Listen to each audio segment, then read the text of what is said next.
familia, discípulos de Jesús, un abrazo, qué bueno tenerlos aquí a ustedes en este espacio, aquí en los pasos del Maestro. Y me alegra muchísimo que algunos muy juiciosos han estado tomando su material, preparando para estar listos y desarrollar cada una de estas lecciones que venimos trabajando a través de en los pasos del Maestro. Gracias por su aprecio y les animamos a seguir adelante hasta completar todo este precioso proceso. Como pueden ver, los temas que hemos venido tratando y de dónde obtenemos las respuestas a cada una de las preguntas ha sido precisamente en la Escritura y han sido precisamente temas muy relacionados con la dinámica de nuestra relación con Dios, de nuestro crecimiento cristiano, de conocer bien quién es Dios, cuál es su iglesia, en fin, todas estas verdades. Así que usted va a notar que en el material no hay comentarios, solamente hay preguntas, citas bíblicas y líneas para llenar que respondemos aquí. Y bueno, prácticamente lo que hacemos aquí a través del programa es analizar cada una de estas citas y poder encontrar las respuestas precisas a cada una de estas preguntas que allí están planteadas en su material. No hay argumentos, porque lo que queremos precisamente es que podamos encontrar la respuesta a estas preguntas derivada también de la observación. Por eso han notado que trato en algunos programas de estimularle a que encuentre la respuesta en la misma cita que estamos leyendo sobre la pregunta que está planteada.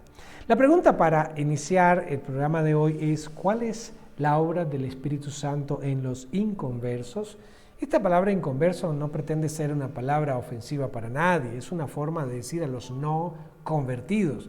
Ahora, la palabra convertido, convertirse, ¿sí?, es una persona que sencillamente ha nacido de nuevo, ¿sí?, y ha experimentado una conversión, ha pasado de una vieja manera de vivir a una nueva manera de vivir. Ha habido una conversión o un cambio en su manera de pensar, ha habido un cambio en su naturaleza espiritual, ha habido un cambio en su manera de tomar decisiones, en su manera de sentir, de gestionar sus emociones.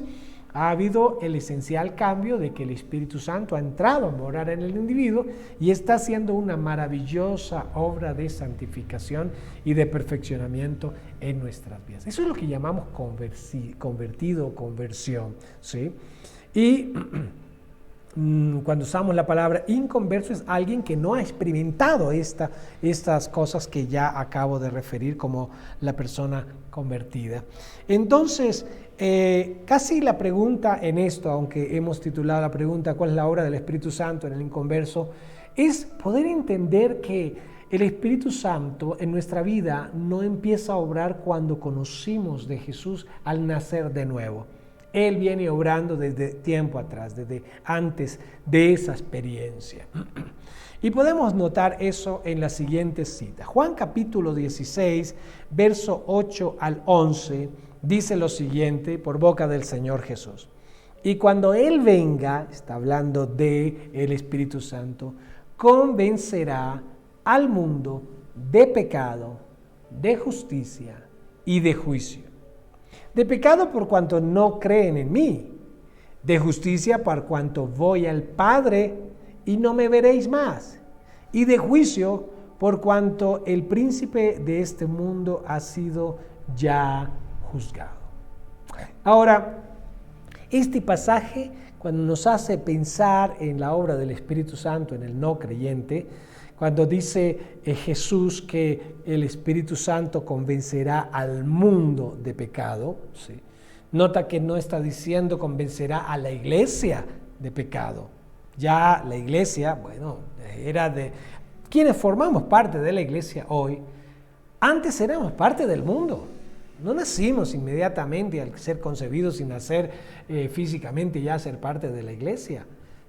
Tuvimos que experimentar cada uno de nosotros el nuevo nacimiento. Dios no tiene nietos, No puedo decir, es que mis papás son pastores, mis papás son creyentes, entonces yo soy hijo de mis papis que son creyentes, entonces yo soy creyente, pero yo no. Cada uno necesita una experiencia personal de nuevo nacimiento con el Señor Jesús, donde es lleno del Espíritu Santo, donde el Espíritu Santo entra a morar en él.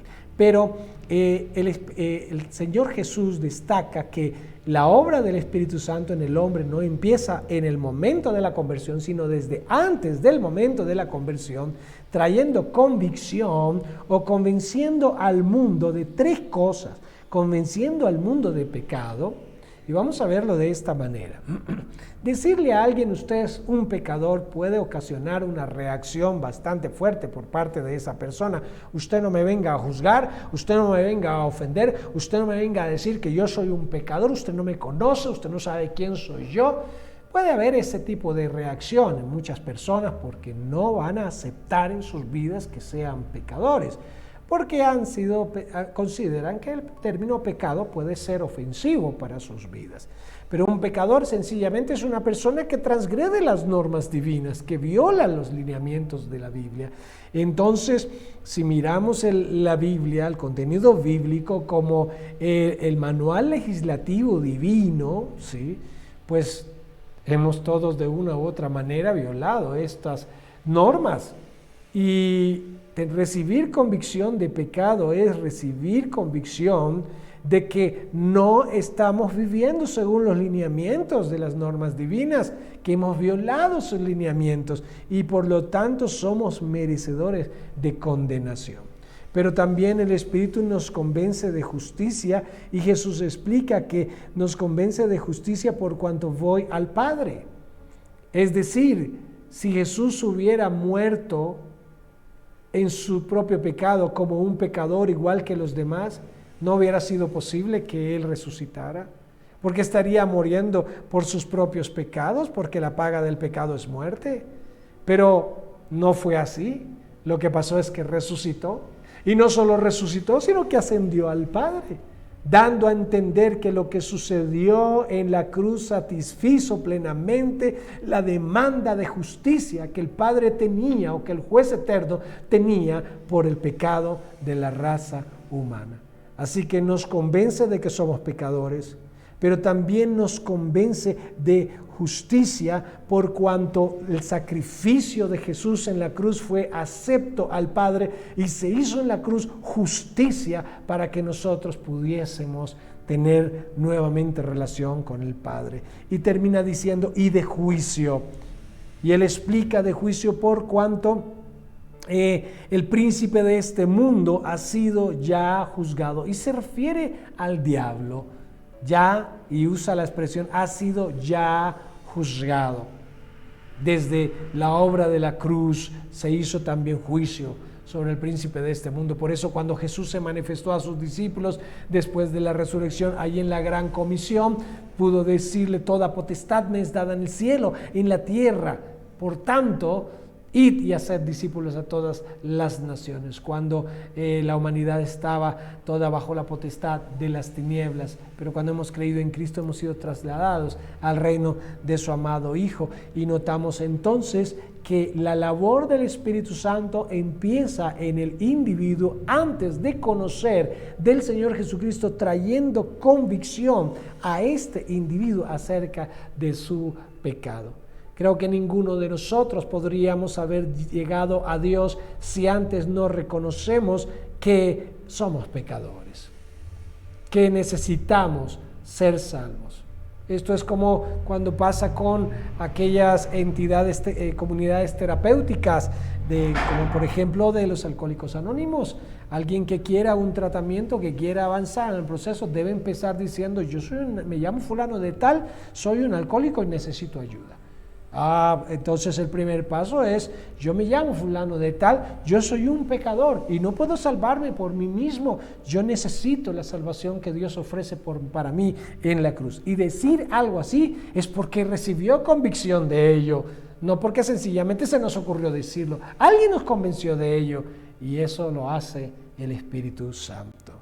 Otra obra del Espíritu Santo que podemos ver en Juan capítulo 15, verso 26, dice, pero cuando venga el Consolador, otra forma de referirse al Espíritu Santo, a quien yo os enviaré del Padre, mira quién lo envía, Jesús, y lo refiere, el Espíritu de verdad, el cual procede del Padre, Él dará testimonio acerca de mí. Será Él el que da testimonio acerca de Jesús.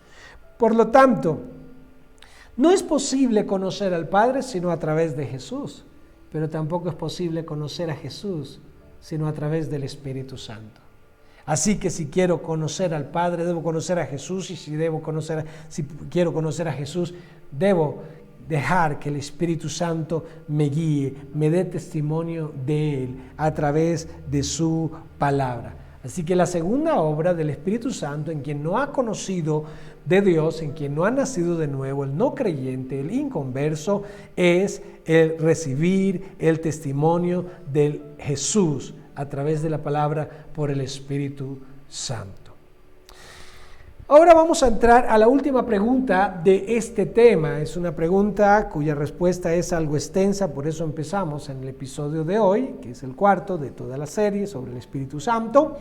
Y vamos a responder a la pregunta, ¿cuál es la obra del Espíritu Santo en el creyente? Porque todo esto que hemos hablado acerca del Espíritu Santo, como por ejemplo respondiendo la pregunta, ¿quién es el Espíritu Santo? De donde concluimos que es Dios. ¿Cómo sabemos que el Espíritu Santo es una persona? De donde concluimos que tiene emociones, tiene voluntad, tiene sentimientos, toma decisiones.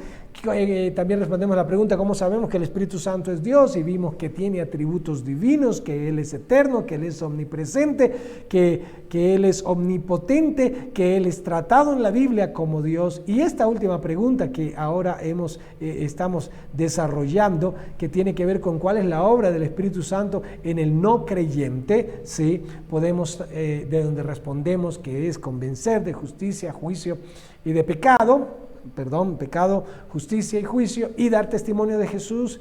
Ahora vamos a entender que también con nosotros, los creyentes, el Espíritu Santo tiene una obra, y es una obra maravillosa. Así que vamos a mirar estas citas de esta pregunta. Tito, capítulo 3, verso 5, dice así: nos salvó, no por obras de justicia que nosotros hubiésemos hecho, sino por su misericordia, por el lavamiento de la regeneración, por la renovación en el Espíritu Santo. Ahora, nota esta expresión, por la renovación en el Espíritu Santo. Jesús dijo a Nicodemo que era necesario nacer de nuevo, ¿sí? Y esto es obra del Espíritu Santo, el nuevo nacimiento, lo que es nacido de Dios, lo que es nacido del Espíritu, Espíritu es, explicó Jesús. Y es una forma de referirse a esa experiencia del nuevo nacimiento que la obra el Espíritu Santo. Esa misma experiencia Pablo la refiere a Tito con la palabra renovación en el Espíritu Santo. Nos hace nuevas criaturas.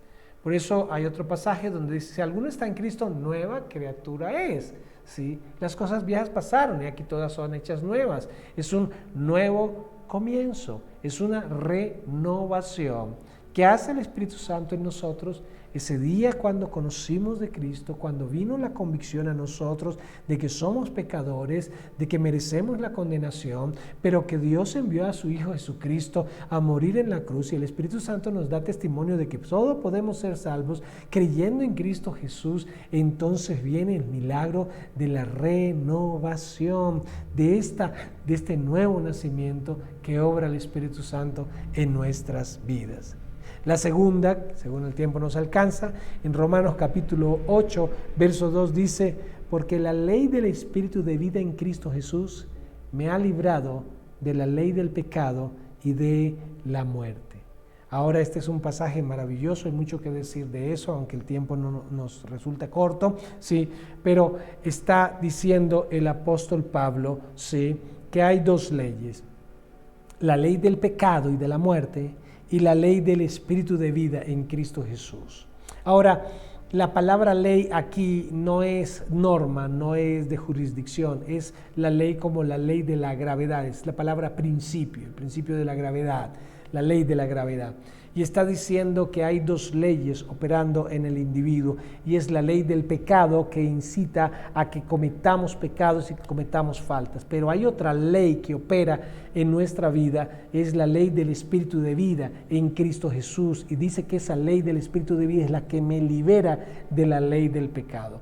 Cuando tú ves un avión volando, hay unas leyes que están operando que a través de los instrumentos, a través de los mecanismos que tienen allí los pilotos, pueden hacer que algo tan pesado, de tantas toneladas de peso, pueda superar la ley de la gravedad que lo atrae hacia el piso, ¿sí? Pero hay otra ley de la aerodinámica que hace que lo pueda levantar y supere la ley de la gravedad.